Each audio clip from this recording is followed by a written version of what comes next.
पुराणों में अनेकों कथाएं आती है। किसी समय देवताओं के अंदर में विवाद हुआ, प्रथम पूजा किसकी होनी चाहिए। ब्रह्मा जी के पास में सभी अपनी अपनी प्रशंसा करने लगे कि मैं ऐसा शक्तिशाली हूं, मैं ऐसा कार्य करता हूं, मेरी इतना बड़ा भार है, इतना बड़ा पद है, मुझे प्रथम पूजा मिलनी चाहिए। इस विवाद को सुलझाने के लिए ब्रह्मा जी ने कहा, जो संपूर्ण ब्रह्मांड की प्रदक्षिणा करके पहले आएगा मेरे पास, उसको मैं प्रथम पूज्य बनाऊंगा। सभी देवता ब्रह्मा जी की आज्ञा को मानकर सब अपने अपने सवारी पर बैठे और ब्रह्मांड की प्रदक्षिणा करने के लिए। गणपति जी बड़े चिंता में पड़े। एक तो स्थूल शरीर, दूसरा मूषक की सवारी, कब तक ब्रह्मांड की प्रदक्षिणा कर पाएंगे। चिंता में बैठे हुए थे। नारद जी उधर से निकले, कहो गणपति बाबा क्या बात है। हाँ तो नारद, इस प्रकार का संकट आया है, ब्रह्मा जी ने ऐसे आदेश दिया है, सब देवता अपने तेज सवारी पर बैठ करके, कोई उड़ कर जा रहा है, कोई दौड़ कर जा रहा है, और हम तो एक मूषक पर कब तक पहुंच पाएंगे। उन्होंने कहा, मैं एक युक्ति बताऊंगा आपको।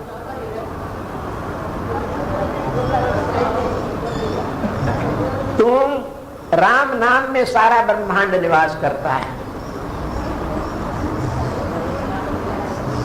अतः तुम राम नाम लिख करके प्रदक्षिणा कर लो, सारी ब्रह्मांड की प्रदक्षिणा हो जाएगी और तुम ब्रह्मा जी के पास चले जाओ। भगवान नारद जी के सम्मति के अनुकूल शंकर गणपति ने राम नाम लिख करके और उसको प्रदक्षिणा किए और प्रदक्षिणा चाह करके जाकर ब्रह्मा जी को प्रणाम किए कि भगवान, मैं सारा ब्रह्मांड को प्रदक्षिणा करके चला। कहे चलो बैठो। धीरे धीरे इंद्र पहुंचे, कुबेर पहुंचे, वरुण पहुंचे, सब अपनी अपनी सवारी ले लेकर के वहां पर पहुंचे। कहे भाई कौन पहले प्रदक्षिणा किया? हमने किया, हमने किया, हमने किया। सभी अपने अपने विख्यात करने लगे। गणपति जी ने कहा, महाराज मैं प्रदक्षिणा करके आया।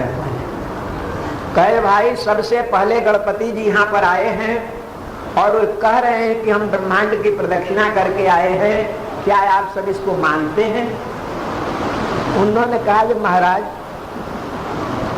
मैं जब जब आगे हमारी सवारी आती थी, चूहे का पग का चिन्ह हमको दिखता था, इसलिए मुझे लगता है कि गणपति जी पहले प्रदक्षिणा किए।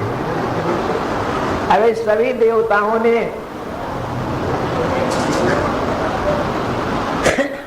स्वीकृति दिया और ब्रह्मा जी ने गणपति जी को प्रथम पूज्य बना दिया। इस प्रकार से भगवान गणपति सर्वदेव सम्मत से प्रथम पूज्य हुए और सभी विघ्न निवारण हैं, इसलिए गणपति का प्रथम पूज्य होता है। गोस्वामी तुलसीदास जी महाराज भगवान श्री राम की मर्यादाओं को रखते हुए, शास्त्र की मर्यादा को रखते हुए प्रथम बंधन गणपति का किए। वर्णानाम अर्थ संघानाम रसानाम छंदसामपि मंगलानाम च कर्तारौ वंदे वाणी विनायक। इसमें इस श्लोक के अंतर्गत में सार गर्भित अर्थ है।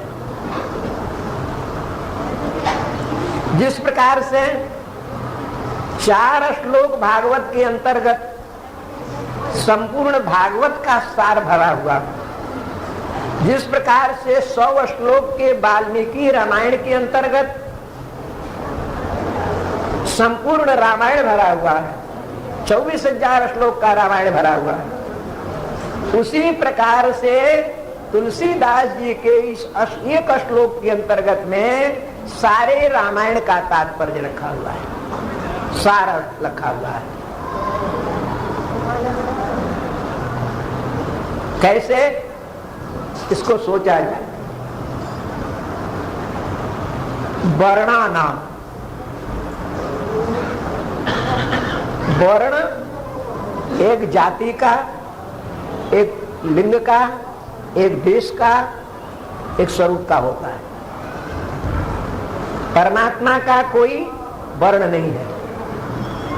बिनु पद चले सुने, बिनु काना कर, बिनु कर्म करे विधि नाना, आनंद रहित सकल रस भोगी, बिनु माणी बक्ता बड़ जोगी, तन बिनु परस नयन बिनु देखी, गहे घ्राण बिनु बास असेके, असब भांति लौकिक करनी, अपाणि पादौ जौनौ गृहीत्वा, पश्चित चक्षुष सुनृत्य कर्णेम, समेत्ति वेत्तम न तस्यास्ति वेत्ता, तमाहुरज्ञम पुरुषम महान। बिना हाथ को खाता है, बिना पग को चलता है, बिना नेत्र को देखता है, बिना कान को श्रवण करता है, बिना नाक को सूंघता है। इस प्रकार के अलौकिक करणी परमात्मा के हैं। ऐसा परमात्मा अवर्ण है, जाति से रहित है। वह परमात्मा वर्ण रूप में, जेई में गावहि वेद बुध, जाई धरहि मुनि ध्यान, सोई दशरथ सुत भक्त हित, कौशलपति भगवान। जिससे इस प्रकार से वेद वर्णन करता है, वही एक क्षत्रिय कुल में, एक क्षत्रिय राजा के घर राजकुमार रूप में होकर के प्रकट हुआ। એટલે वर्ण में आया, जाति में आया, रूप में आया। इसलिए वर्णा नाम से ईश्वर का वर्ण में आना वर्णन किया जाता है। अर्थ संघा नाम, अर्थ से अर्थ निकलता है संपत्ति का। अर्थ का और भी अर्थ होता है, परंतु वास्तविक अर्थ का नाम होता है संपत्ति। अयोध्या कांड अर्थ से जो है सो माना जाता है, क्योंकि संपत्ति के कारण ही भगवान को वनवास हुआ। संपत्ति के कारण ही दशरथ की मृत्यु हुई।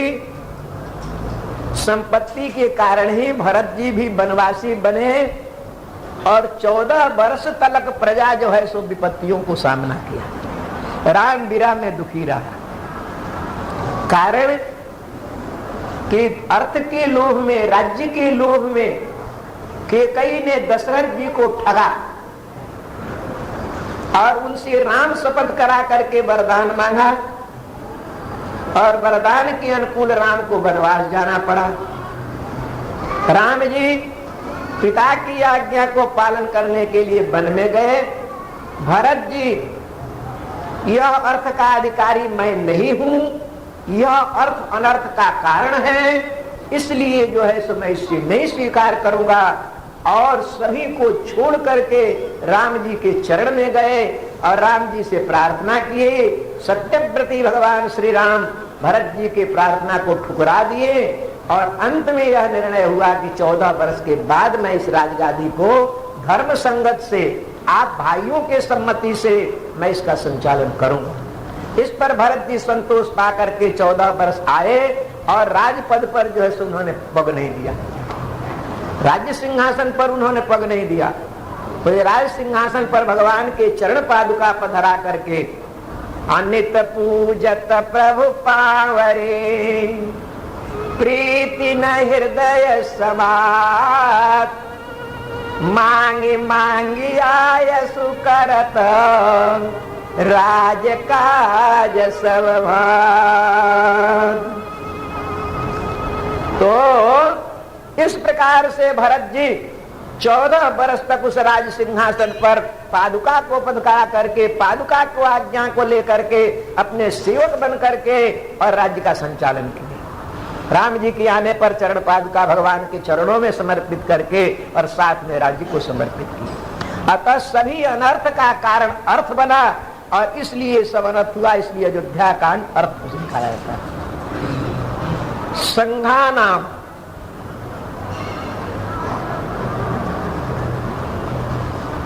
और रसानाम, रस से अरण्य कांड लिया जाता है। कारण कि रस 9 रस होते हैं, श्रृंगार, हास्य, भयानक, रौद्र, विभत्स इत्यादि रसे होते हैं। तो अरण्य कांड में सभी रस का वर्णन, प्रत्येक रस की कथाएं अरण्य कांड में आती है। जैसे अत्रि का प्रसंग, राम जी का मिलन, वात्सल्य प्रेम है, सौम्य रस है। विराट का वध जो है सो रौद्र रस है। शूर्पणखा के साथ भगवान का मिलन हास्य रस है। कुंभकर्ण का युद्ध, खरदूषण इत्यादि का युद्ध यह भयानक रस है। श्री सीता जी का हरण और राम जी का विलाप यह कारुण्य रस है। इस प्रकार से सभी रसों का वर्णन अरण्य कांड में आने से उसका नाम रसा नाम रखा है। और अपि यह निश्चयात्मक बुद्धि विचार है।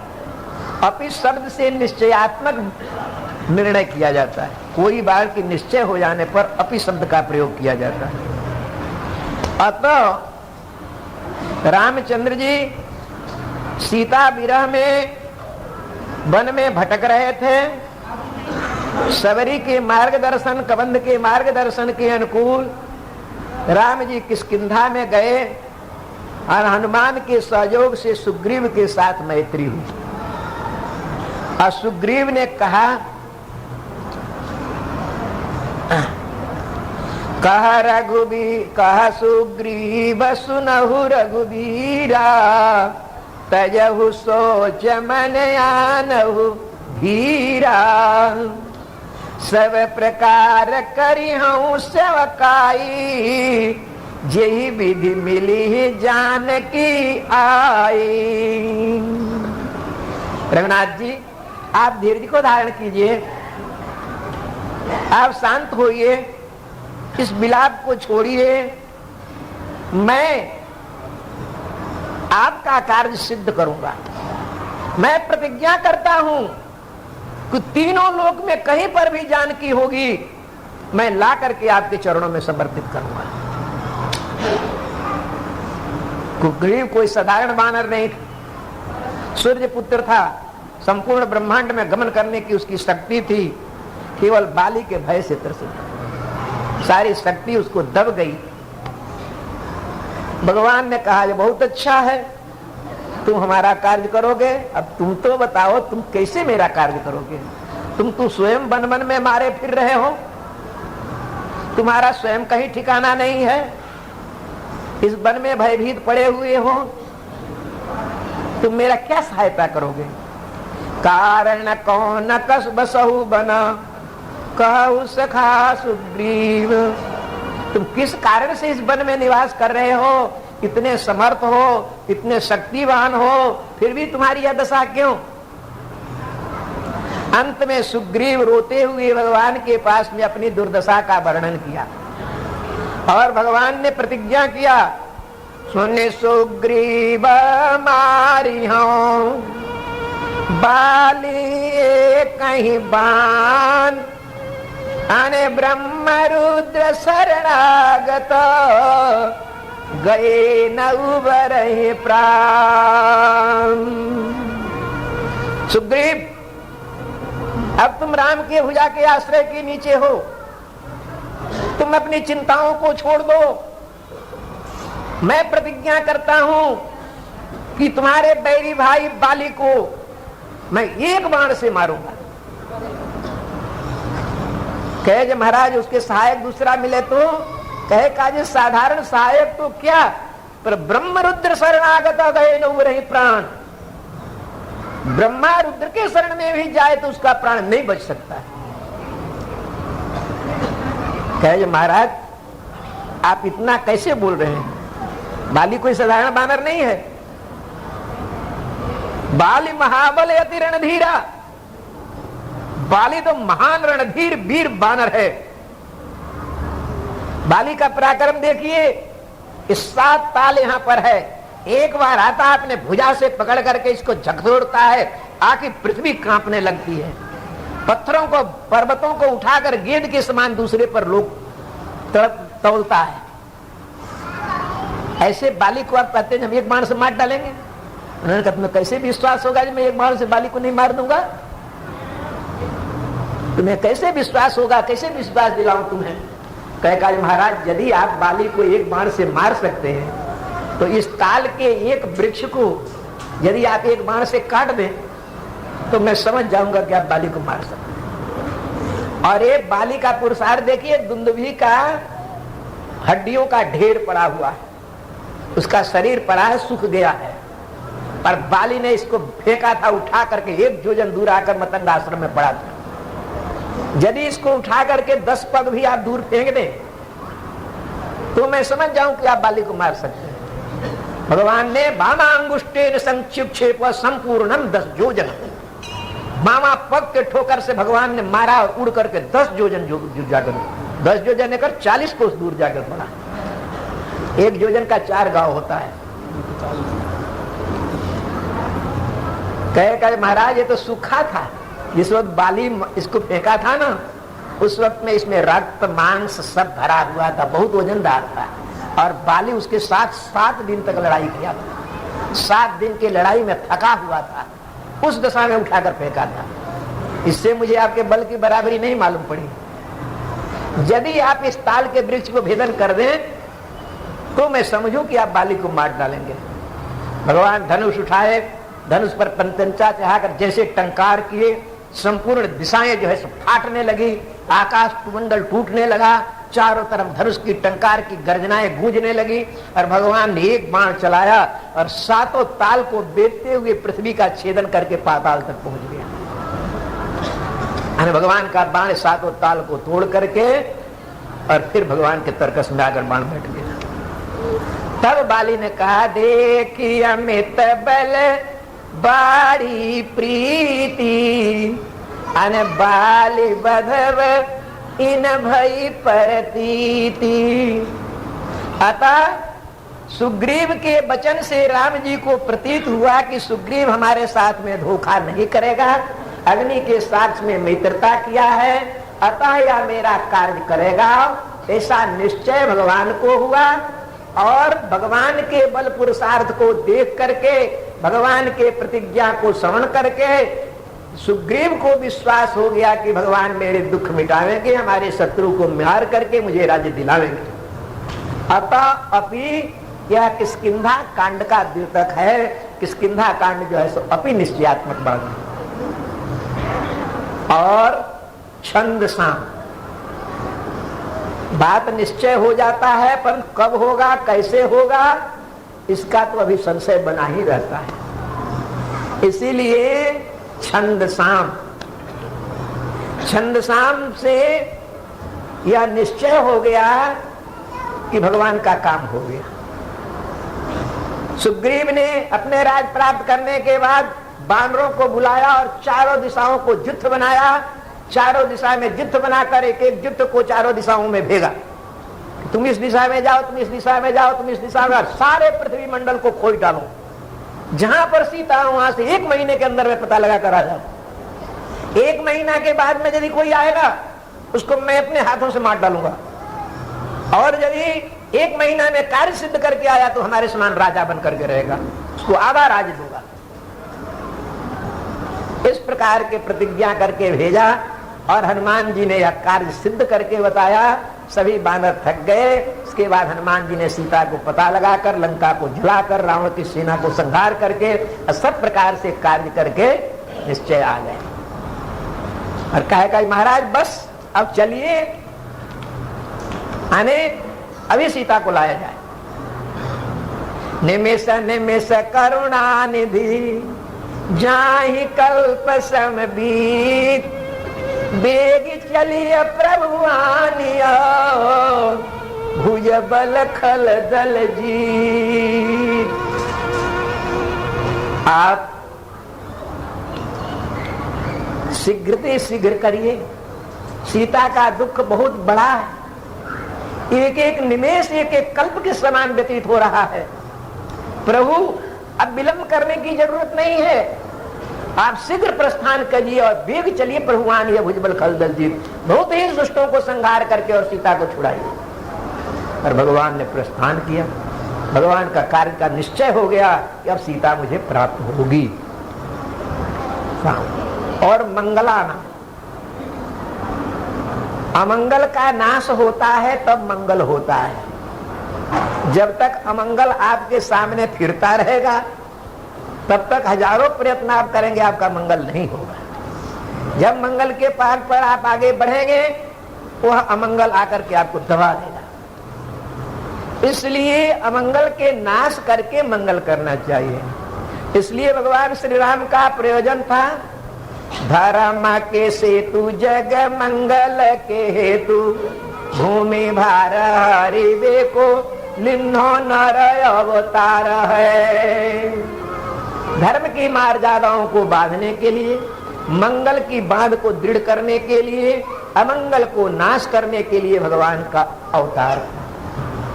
उस अमंगल का मूल कारण था रावण। असभ्रष्ट अचारा भा संसारा धर्म सुनिए नहीं काना। ये बहुविधि त्रास है, देश निकास है, जो कह वेद पुराना। इतना अमंगल हो गया था कि कहीं पर धर्म का नाम सुनने को नहीं मिलता था। यदि कहीं रावण को कान में पड़ जाए कि कोई ऋषि यज्ञ कर रहे हैं, कोई ऋषि तप कर रहे हैं, तो तुरंत जो है सो आप ही उठी धावे रहे न पावे धरिसर घाले खीसा। स्वयं दौड़ करके आता था और सभी यज्ञों को नष्ट भ्रष्ट कर डालता था और उन ब्राह्मणों को मारकर खा जाता था।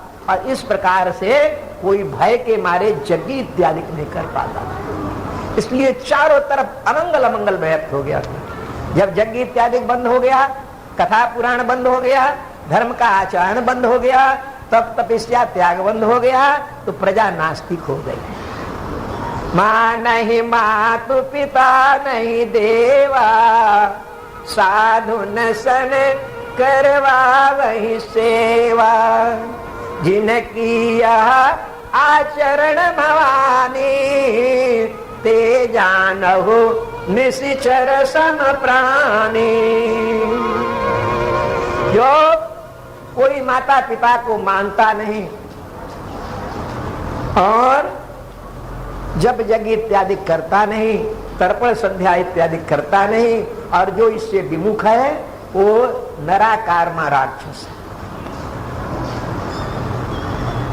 इसलिए इसको कारण से असभ्रष्ट आचार भ्रष्ट हो गया, समाज संपूर्ण में नास्तिकता व्याप्त। भगवान श्री रामचंद्र जी को रावण का वध करना कोई साधारण बात था। वह मात्र लीला मात्र थी, भगवान कर सकते थे। कारण कैसे तो रावण करोड़ को भी कहा करे संग्राम, एक करोड़ रावण को संहार करने इच्छा मात्र से भगवान कर सकते थे, परंतु रावण के द्वारा जो धर्म की मर्यादाएं टूट डाली गई थी, उन मर्यादाओं को रक्षा करना, उन मर्यादाओं को पुल बनना, प्रजाओं के अंदर में एकता लाना, प्रजाओं के अंदर में धर्म की स्थापना करना, यह कार्य कठिन था।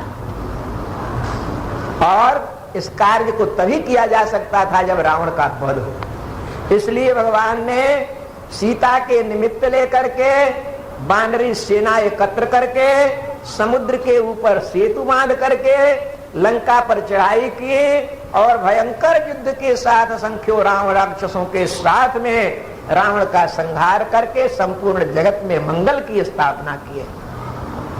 इसलिए मंगला नाम आने कर्तारौ, कर्ता जो सबके कर्ता होता है उसको कर्तारौ बन जाता है। जो समर्थ होता है वही कर्ता बन सकता है।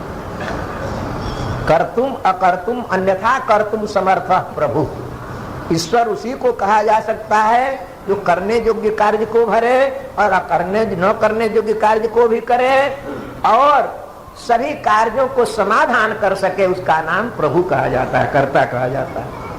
भगवान श्री राम ने इस प्रकार से रावण को वध करके और संपूर्ण जगत में धर्म की स्थापना की। राम राज बैठे त्रैलोका, हर्षित भयउ गयउ सब शोका। बैर न कर काहू सन कोई, अने राम प्रताप विषमता कोई। वर्णाश्रम निज निज धर्म, निरत वेद पथ लोक। चलहि सदा पावहि सुखहि, नहीं भय शोक न रोग। राम जी के राजगादी पर बैठते ही प्रजा के अंदर में एक इस प्रकार का उमंग आया। सभी अपने अपने कर्म में निरत हो गए। सभी जगह पर ब्राह्मण जो है सो यज्ञ जाग ध्यान तपस्या संध्या पूजा इत्यादि करने लगे। क्षत्रिय उन ब्राह्मणों को सम्मी वर्णों को रक्षा के लिए शस्त्र लेकर के तैयार हो गए। वैश्य अपने कर्मों के अंदर में ले करके सबको पालन करने लगे। शूद्रादिक सेवा कार्यों के अंतर्गत में लग गए।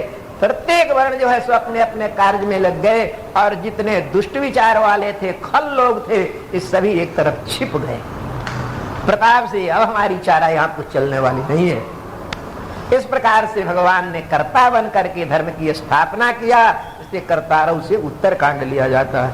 अतः इस एक श्लोक के अंतर्गत में भगवान श्री गोस्वामी तुलसीदास जी महाराज ने संपूर्ण रामायण का सारांश रखा हुआ है, सार रखा हुआ है, जिसको जो है सो अपने प्रस्तावना कहते हैं, भूमिका कहते हैं। उस प्रकार से गोस्वामी तुलसीदास जी महाराज ने इस वंदना श्लोक के द्वारा भगवान को ब्रह्म में सिद्ध किया है। देखिए, वो से इस रामायण का प्रारंभ होता है यहाँ से और वो पर ही समाप्ति होती है।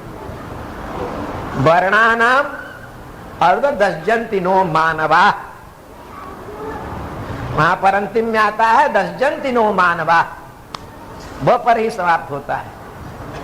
इसलिए इसका वर्णन करते हैं कि यही महा आदि मध्य अवसाना, प्रभु प्रतिपाद्य राम भगवान। इस ग्रंथ के अंतर्गत में आदि में, मध्य में, अंत में भगवान श्री राम की प्रतिपादित किया गया है। राम सत्य पर ब्रह्म, रामात् किंचन न विद्यते।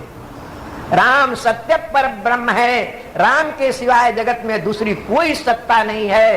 राम के बिना दूसरी कोई एक पत्ता भी नहीं हिल सकती है। इस प्रकार की राम की सत्ता संपूर्ण जगत के अंतर्गत में व्याप्त है और उसी रामायण के, उसी राम का चरित्र इस रामायण के अंतर्गत में ब्रह्म कर जा रहा है। इसलिए ब्रह्म चरित्र है। यह दशरथ पुत्र राम का चरित्र नहीं, यह ब्रह्म चरित्र है। जैसे वाल्मीकि जी ने लिखा है, वेद वेद्ये परे पुंसी जाते दशरथात्मजः, वेद प्रचेद सादासेत साक्षात रामायणात्मनः। वेद में जिस ब्रह्म का प्रतिपादन किया गया है, जिस ब्रह्म ने वेद को नेति नेति कई वेद निरूपा, नौइति कह करके जिसका वेद निरूपण करता है, वही परब्रह्म परमात्मा का पावन चरित्र इस काव्य के अंतर्गत में लिखा जा रहा है। इसलिए इस रामायण को तुम साधारण ग्रंथ नहीं समझो, एक कविता नहीं समझो। वेद सदा वेद प्रचेद सादासित साक्षात रामायणात्मनः। ये साक्षात वेद ही रामायण के रूप में हमारे सामने उपस्थित है। वेद भगवान का वांग्मय स्वरूप है और यह वेद ही प्रतिपादित, वेद वांग्मय स्वरूप में वेद में ब्रह्म की प्रतिपादित किया है। उसी ब्रह्म का चरित्र इस रामायण के अंतर्गत में रखा गया है। इसलिए यह ब्रह्म स्वरूप है। इसलिए वो से प्रारंभ करते हैं और वो पर समाप्ति करते हैं। इसलिए वर्णानाम अर्थ संघानाम, इस श्लोक के अंतर्गत में भगवान श्री राम को ब्रह्म प्रतिपादित किए। अतः कहने का मतलब यह है कि गोस्वामी तुलसीदास जी महाराज श्री राम के भक्त थे, राम की मर्यादाओं को पालन करना उनका फर्ज था, और राम जी पंचोपासक थे। गणपति गौरी तिरारी तमारी, रमा रमण पद बंदी बहोरी, बिना वही अंचल अंचल जोरी। अवधवासी प्रजा सभी पंचदेव की उपासना करते थे, गणपति के, गौरी की, सूर्य की,